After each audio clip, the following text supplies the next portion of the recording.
და ჩვენი მთავარი თემა აივ-შიდსის შემთხვევების მზარდი სტატისტიკა, რომელსაც სპეციალისტები საგანგაშოდ მიიჩნევენ წელს. საქართველოში აივ-შიდსის 270 ახალი შემთხვევა დაფიქსირდა, რაც 30 შემთხვევით მეტია გასულ წელთან შედარებით.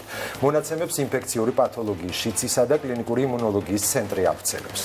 ქვეყანაში 7032 აივ-შიდსის მქონე ადამიანია რეგისტრირებული, მათგან შიდსი განუვითარდა 3772 პაციენტს, თუმცა ჯანმრთელობის დაცვის მსოფლიო ორგანიზაციის და ადგილობრივი ექსპერტთა ვარაუდით დღეს საქართველოში რეალურად 11000-მდე აივ-შიდსით დაავადებულია. რატომ არის მზარდია აივ-შიდსით დაინფიცირება, რა არის თავარი, რაც უნდა ვიცოდეთ პრევენციისთვის და რამდენად მნიშვნელოვანია იმ სტიგმის დაძლევა, რაც ამ დაავადებას ახლავს თან. ჩვენი გადაცემის სტუმრები არიან ინფექციური პათოლოგიის შიდსისა და კლინიკური იმუნოლოგიის ცენტრის ეპიდემიოლოგი ნინო ბადრიძე და ასოციაცია ბროწეულის ხელმძღვანელი გოჩა გაბოძე. მოგესალმებით, მადლობა სტუმრების. გელოშვიდობის. გამარჯობა. მივხვდი რომ ნიღბით ცხოვრება არ იყო საკუთარი ცხოვრებით ცხოვრება, ეს გახლავთ გოჩა გაბოძის სიტყვები. მას 23 წლის ასაკში, ხო ვწდებით, 23 წლის ასაკში ასე ვთქვათ, მიიღო დიაგნოზი რომ იყო აივ დადებითი. მას შემდეგ რთული პერიოდები გამოიარა, თუმცა გადალახა ყველა პრობლემა და ეხლა თავად იბრძვის აივ ინფიცირებულ ადამიანებთან ერთად რომ დაამარცხოს სტიგმა. მოგესალმებით, მადლობა გადაცემაში მოწვევისთვის. რეალურად დიაგნოზი აივ-დადებითი არ არის ცხოვრების დასასრული, ეს არის ახალი ცხოვრების დაწყების გზა. საქართველოშიც აივ-ინფექცია შიდსის მართალია მზარდი სტატისტიკაა, მაგრამ ეს სტატისტიკა არ არის განსაკუთრებულად დიდი ქვეყნის მასშტაბისთვის. საქართველო მაინც დაბალი პრევალენტობის გავრცელების ქვეყნად ითვლება, თუმცა საგანგაშოა არა პირველი რიცხვი, არამედ მეორე რიცხვი. 3500-მდე ადამიანს უკვე შიდსი განუვითარდა, რაც ნიშნავს იმას, რომ ამ ადამიანებმა დროულად არ მიმართეს დაწესებულებებს და მათთვის ის უფასო ხელმისაწვდომი მკურნალობა, რაც ადამიანებს მაქსიმალურად უხანგრძლივებს სიცოცხლის ხანგრძლივობას, ნაკლებად ეფექტური იქნება. არ მიმართეს, თქვენ თქვით, არ მიმართეს, ეს ალბათ ხდება სტიგმიდან გამომდინარეც და ჯანდაცვის სისტემა სათანადოდ არ მუშაობს, რადგან ადამიანებს უნდა გქონდეს მუდმივი ინფორმაცია, როდის უნდა მიმართოს, არ უნდა დაელოდნენ ეს ადამიანები, რომ კლინიკური ნიშნები გამოვლინდეს და მხოლოდ მას შემდეგ ჩაიტარონ კვლევები. ჩემს პრაქტიკაში, რადგან თქვათ გარკვეული ქცევის მატარებელი ადამიანი ვიყავი და ტრენინგები მქონდა ინფორმაცია, იყო რომ 23 წლის ასაკში უკვე გქონდა ინფორმაცია, როცა აღმოაჩინე რომ აივ-დადებითი იყო. სხვადასხვა არასამთავრობო ორგანიზაციაში ვიცოდეთ თქვათ გადაცემის გზებიც, თქვათ არ იყო ჩემთვის ეს უცხო ინფორმაცია. მიუხედავად იმისა, რომ თავდაცვის ბარიერებსაც ვიყენებდი, ესეც თქვათ ალბათური მაჩვენებელია, მაგრამ დადგა დღე, როცა თქვათ ტესტმა მიჩვენა, რომ დადებითი ამოვიდა, თუმცა ამის შემდეგ იყო ძალიან მძიმე ფსიქოლოგიური ბარიერი, რადგან გარემოცვათან ეს ყველაფერი ორმაგ სტიგმასთან არის დაკავშირებული. ერთია რომ რაღაც კონკრეტული ჯგუფის მიკუთვნებულობას გიწევს ბრძოლა და არსებობა და მე ამას როცა ემატება თქვათ დიაგნოზი, რომელიც არის თქვათ სტერეოტიპებთან კიდევ უფრო დაკავშირებული, რთული ადამიანებს შემდეგ აუხსნა, რომ როდესაც შენს ის ორგანიზმში ვირუსი ნულდება, აღარ ხარ თქვათ ვირუსის გამავრცელებელი და ცხოვრობ მაქსიმალურად ხანგრძლივად და სრულყოფილი ცხოვრობით. ჩემს ცხოვრებას ფაქტობრივად არაფერი არ შეუცვლია ამ მედიკამენტებს. ფაქტობრივად გვერდითი ეფექტები და მინიმალურად ვლინდება ჩემს შემთხვევაში, თუმცა პაციენტების ნაწილის შემთხვევაში არის გარკვეული თქვათ სხვა მოვლენები. გოჩა, თქვენ თქვით სტიგმა ახსენეთ, რა არის ამის მიზეზი, როგორ ფიქრობთ, ეს გაუნათლებლობა არის თუ ეს რასთან დაკავშირებით, რატო საზოგადოების ნაწილს? პრინციპში ჩვენი საზოგადოების პრობლემა არ არის ეს. დღეს ყველაზე დემოკრატიულმა საზოგადოებამ ამერიკის მაგალითი რომ ავიღოთ, 80-იან წლებში მედიკამენტებს არ აძლევდნენ და ვიცით ეს მაგალითები ძალიან ანალოგიური ტიპის სტიგმა იყო 80-იან წლებში ევროპის და ამერიკის ქვეყნებში, სადაც ეს სტიგმა სწორედ საზოგადოების კონსოლიდირების გზით დაიძლია, ჯანდაცვის სისტემის მუშაობის გზით დაიძლია. მაშინ მედიკამენტებიც კი არ არსებობდა და ამ სტერეოტიპებს და ამ შიშებს ჰქონდათ საფუძველი. დღეს რა ვითარება გვაქვს საქართველოში, როდესაც თქვათ უფასოდ გვაქვს ეს მედიკამენტები, როდესაც მაქსიმალურად შესაძლებელია რომ ადამიანების სიცოცხლე შევინარჩუნოთ და დღეს უკვე აღარ უნდა გვიწევდეს იმაზე საუბარი, რომ ადამიანები გვიან მიმართავდნენ.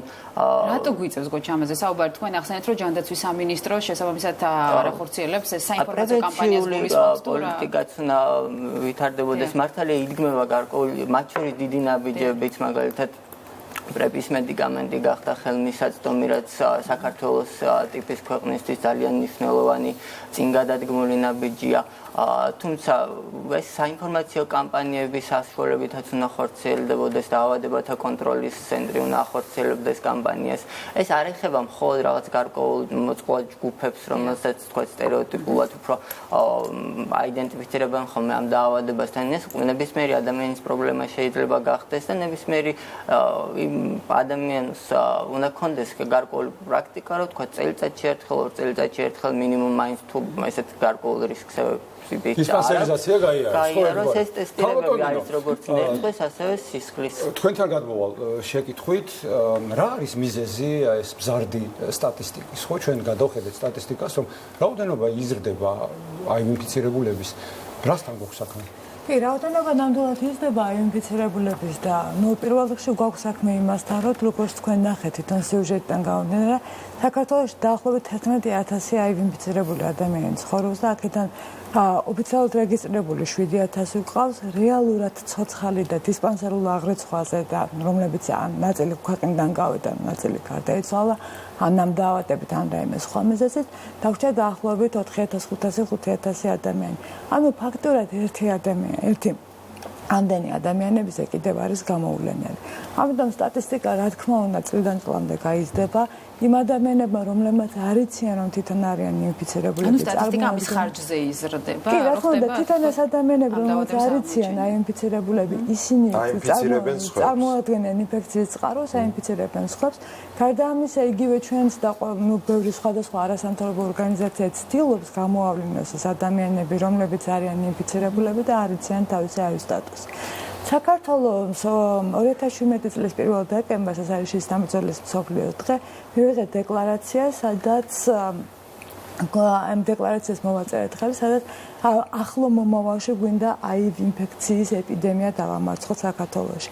ანუ გამოვავლინოთ რაც შეიძლება მეტი ადამიანი, ეს მაქსიმალურად ეპიდემიასთან რეალურად ეპიდემიის საფრთხის წინაშე ვდგავართ, იმიტომ თუ ესე გაგრძელდა და თუ რაც უფრო მეტი ეს აივ ინფიცირებული მალე არ გამოვავლინეთ, უკვე ეპიდემია გარდაუვალი იქნება ქვეყანაში. ამჟამად ვარ კონცენტრირებული ეპიდემიის ქვეყანა გულისხმობთ, სადაც მხოლოდ და მხოლოდ გარკვეული რისკის ჯგუფებში არის ეს აივი. რა რაოდენობაზე უნდა ავიდეს ქალბატონ ნინო ინფიცირებულთა რიცხვი, რომ ჩვენ ეპიდემია გამოვაცხადოთ? როგორ არის ჯანდაცვის ორგანიზაციით თუ ჯამთელ მოსახლეობაში, ზოგად მოსახლეობაში 1%-ს აღემატება, მაშინ უკვე ეპიდემიის საფრთხის წინაშე ვართ. ამჟამად ჯერჯერობით 0.5%, 0.5% არის გავრცელება. ანუ ზოგად მოსახლეობაში პრაქტიკულად ჯერჯერობით ეპიდემიის წინაშე არა ვართ, მაგრამ არის გარკვეული ჯგუფები, სადაც უფრო მაღალია გავრცელება. ამიტომ და ეს ყველაზე მნიშვნელოვანია, რომ ამ ჯგუფების მობილიზაცია ასე რომ ვთქვათ, რას უნდა მივაქციოთ ყურადღება, გოჩა აღნიშნა, რომ ნებისმიერი ადამიანი შეიძლება აღმოჩნდეს ამ ვითარებაში. კი, რა არის საფრთხე? ნებისმიერი ადამიანი შეიძლება აღმოჩნდეს, როგორ ვრცელდება? აი, საფრთხეს თუ გადაცემის გზებს შეხედავთ, ხო, ამის და მიხედვით დავინახავთ, სად არის საფრთხე, ხო? ეს დაავადება გადაეცემა სქესობრივი კონტაქტით, დაუცველი სქესობრივი საშუალებებით, ასევე. რა თქმა უნდა, ასევე ინექციური საშუალებებით. ეს არის მეორე ფაქტორი საქართველოში გავრცელების გზის. ინექციური საშუალება. ინექციური, ასევე იყო სტომატოლოგიური კაბინეტი და სილამაზის სალონი. თავიდან ინექციური გავრცელება იყო ყველაზე წამყვანი. და გარკვეული 2015 წლამდე თუ არ ვცდები, ყველაზე დომინანტი ქონდა გავრცელებაში ქონდა ინექციური მოხმარება. ეს იქნება ნარკოტიკის თუ სულ რაიმე სხვა პრეპარატის, ამას არ აქვს მნიშვნელობა, რომ ცხვრის ნემს ან შპრიცს ვიზიარებთ და ეს არის დაინფიცირება. დღესდღეობით ძალიან წამოვიდა სქესობრივი კონტაქტი დაინფიცირება.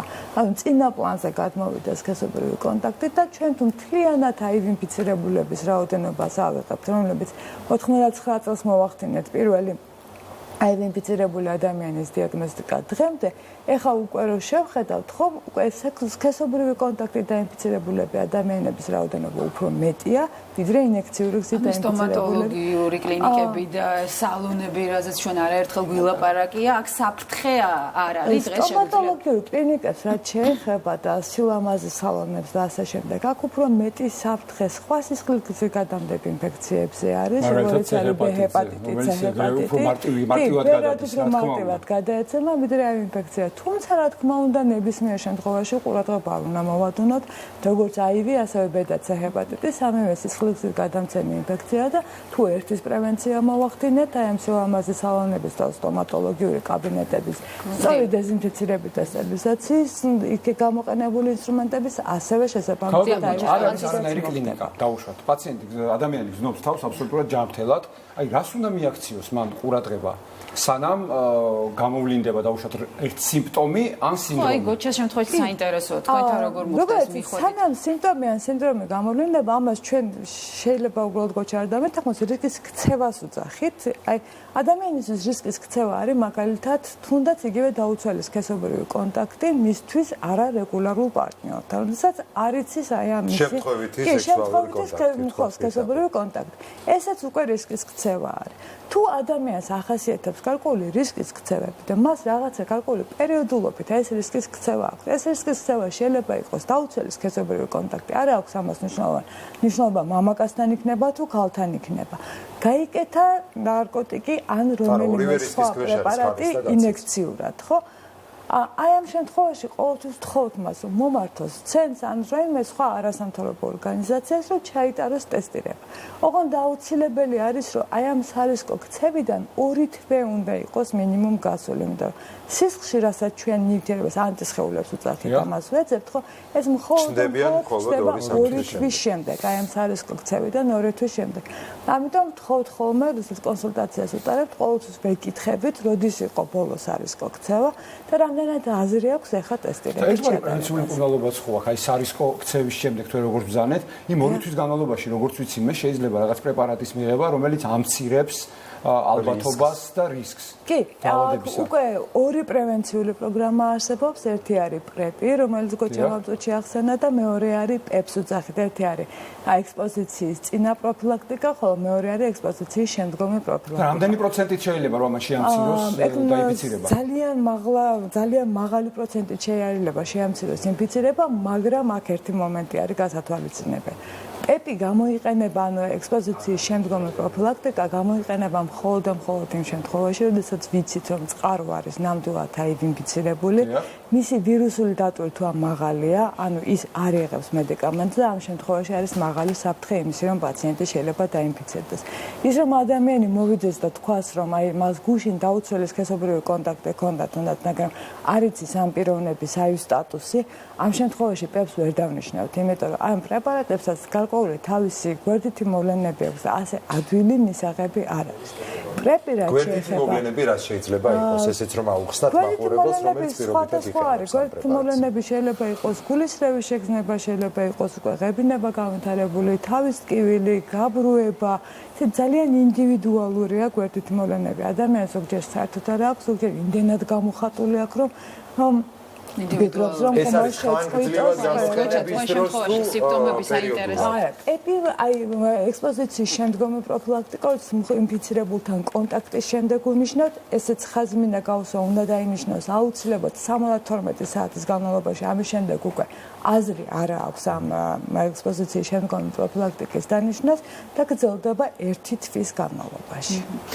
გოჩა, სიმპტომებზე ვსაუბრობდით ჩვენ და როგორ თქვენ შემთხვევაში როგორ მოხდა, რატომ მიაკითხეთ მე ამ ექიმს? შემთხვევაში სიმპტომებს არ დავლოდები ვარ, უბრალოდ ანუ რისკის ქცევას მოყვა ეს ხო, ყველაფერი. ანუ უბრალოდ მქონდა ეს ჩვევაში გამჯდარი, რომ პერიოდულად შემომეცმებინა.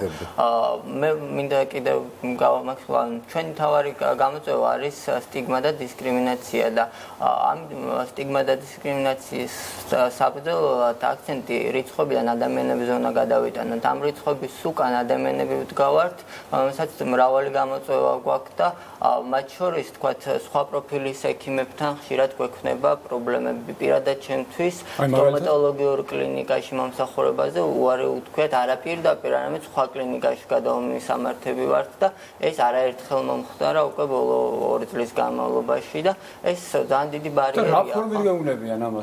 ჩვენ რაღაც სათანადო სტერილიზაციის აპარატი არ გვაქვს და აი ამ კლინიკას აქვს ეს გამოცდილება და მათ უკეთესი პრაქტიკა. თუ არა აქვს სათანადო სტერილიზაციის აპარატი, მაშინ არანაირი პაციენტი არ უნდა მიიღოს. არანაირი პაციენტი არ უნდა მიიღოს. ანუ მათ შორის თქვათ ჩემი მეგობრის შემთხვევაშიც ყოფილა, რომელსაც უბრალოდ დისკრიმინაციის ხორბლი იყო, როცა მას დაუმცირებელი მოპყრობით მოექცნენ და ამ შემთხვევაში მან მიმართა სასამართლოს. მათ შორის იქნება თქვათ სამუშაო ადგილებზეც გარკვეული ინციდენტები, როდესაც ერთ-ერთი კომპანია მოითხოვა მისი თანამშრომლების სისხლის ანალიზები, რათა დაედგინა მათ შორის მის დასაქმებულ თანამშრომლებს შორის ხომ არ იყო აივ-დადებითი პირები და ესეთი საფრთხეებისგან მართალია არსებობს საქართველოში აივ-ინფექცია შიდსის შესახებ კანონი, რომელიც ესეთ ნორმებს არეგულირებს, მაგრამ ჩვენ ამ სტიგმის ფონზე მაინც არ ვართ ამ კანონის მიერაც კი დაცულები და ჩვენ მოდივართ გვიწევს ბრძოლა არა მხოლოდ თქვათ იმ გამოწვევებზე რაც გვაქვს, არამედ იმ სტერეოტიპებზე, რასაც საზოგადოებას აქვს ჩვენ მიმართ და ეს სტერეოტიპები არის ორმაგი და სამაგიც ხშირად. დიახ, ეს ამწუხარებლად თქვენ რომ მიდიხართ კლინიკაში, რა თქმა უნდა, ექიმს აცნობთ ამ ინფორმაციას, რომ ხართ აივ კი, მაგრამ ეს კანონი არ მავალდებულებს მე რომ მე ვუთხრა ექიმს ჩემი დიაგნოზი. ყველა ასე აკეთებს, ანუ ხშირ შემთხვევაში, ანუ ხო და შესაბამისად, ანუ რისკიც უფრო იზრდება. კი, ანუ დამოკიდებულებაც ანუ არ არის ხოლმე სათანადო, როცა თქვა სხვა პროფილის ექიმისთვის მიმართოს, ხო სხვა შემთხვევაში არ ყოფილა რომ მომსახურებაზე უარი ეთქვა, მაგრამ ანუ იყო თქვა დამატებით კითხვები, დამატებით ესე, ანუ საჭიროა რომ სხვა პროფილის ექიმებსაც ქონდეს სათანადო ინფორმაცია ამ დიაგნოზის მართვის. არსებობს ასევე კოინფექციებიც, რომლის მართვაც ასევე მნიშვნელოვანია. აუცილებელია ასევე, ანუ ჩვენ პაციენტებმაც ვიცოდეთ ჩვენი ჯანმრთელობის მართვის შესახებ გარკვეული გაიდლაინები არსებობდეს ჩვენთვის გასაგებიანით, იმიტომ რომ მე როდესაც გავიგე ჩემი დიაგნოზი, თქვა პირველი წყარო იყო ინფორმაციის მიღების, დამატებით თქვა ტრენინგებისგან ინტერნეტში იყო ძირითადად სამედიცინო ენაზე დაწერილი ინფორმაცია მოწოდებული, მათ შორის ინფორმაცია იყო, რომელიც თქვა უკვე დროში აღარ იყო რელევანტური. მე თქვა შემიძლია რომ უცხო ენაზე წავიკითხო ეს ინფორმაცია და თქვა თანამედროვე სტატიებსაც გავეცნო, მაგრამ ამის საშუალება ბევრ ადამიანს არ აქვს. არ აქვს იმის საშუალება, რომ თქვა ნახოს ის თქვა თანამედროვე კვლევები რა შედეგებს იძლევა, ის მედიკამენტები, რომლებიც თქვა ჩვენთან არის, თქვა მასზე უფრო წინწასული მედიკამენტებიც არსებობს სოფლიოში, რომელსაც ბევრად უფრო ნაკლები გვერდითი ეფექტები აქვს. საჭიროა ამ ყველაფერზე გქონდეს ინფორმაცია, საჭიროა ვიცოდეთ როგორ მართოთ ჩვენი დაავადების თქვა გვერდითი სიმპტომები. თქვენი ასოციაცია ამაზე მუშაობს, რომ ინფორმირება მოაქვს. დაფუძნებულია ვაერთიანებთ აივ-დადებით პირებს, რისკს ჯგუფების წარმომადგენლებს და პროფესიული წრეების წარმომადგენლებს და მიზნად ისახავს, რომ მოხდეს პაციენტთა ინფორმირების გაზრდა საკუთარი მდგომარეობის შესახებ მათი გაძლიერება. რადგან წლებია უკვე არსებული არასამთავრობო ორგანიზაციებიც და თქვა პროფესიული წრეებიც მუშაობენ ამ თემაზე, მაგრამ ამ დრომდე თქვა არ მოხდა ამ ადამიანების გაძლიერება იმგვარად, რომ მე ფაქტობრივად თითქოს ჩამოსათვლელი ვარ ის ადამიანები, ვინც ღიად საუბრობთ, ხო? ანუ უნდა შეგვეძლოს საკუთარ უფლებებზე თავად მოვახდინოთ ადვოკატირება, რადგან მთელ მსოფლიოში ეს ყველა პროცესები გარდატეხეს სწორედ იმ ადამიანებმა, ვისაც უშუალოდ ეხებოდა ეს პრობლემა და ექიმები ამ შემთხვევაში იყვნენ მხარდამჭერები. საქართველოში არის პირიქით რეალობა, როდესაც წამყვან ფლანგზე არიან პროფესიული წრეების წარმომადგენლები და პაციენტთა თემი არის ძალიან სუსტი და ან ბიუროკრატიის პროცესში არის ჩართული. ნინო, პრობლემებს გარკვეულწილად პრობლემებზე საუბრობთ და თქვენ ეთანხმებით ამ მოსაზრებებში, რასაც ამბობს რა გარკვეულ პრობლემები არსებობს ამ მიმართულებით პაციენტებთან დაკავშირებით. რა თქმა უნდა, მათ შორის ექიმების დამოკიდებულებაც. სამწუხაროდ ექიმების დამოკიდებულებაც, უბრალოდ ერთი მინდა აღვნიშნო, რომ შედარებით უფრო მცირდება ეს სტიგმა, რომელიც იყო ადრე.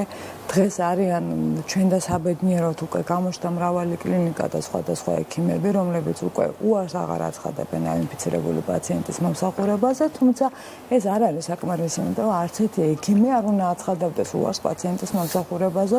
ერთხელ და საბოლოოდ უნდა გავიგოთ, რომ აინფიცირებული ადამიანი არის აბსოლუტურად ჩვეულებრივი ადამიანი, ხო? როგორც მომსახურებით დავუშვათ ბ ჰეპატიტის ან C ჰეპატიტის მქონე პაციენტს, ისევე უნდა მომსახუროთ ზუსტად აინფიცირებულ ადამიანსაც.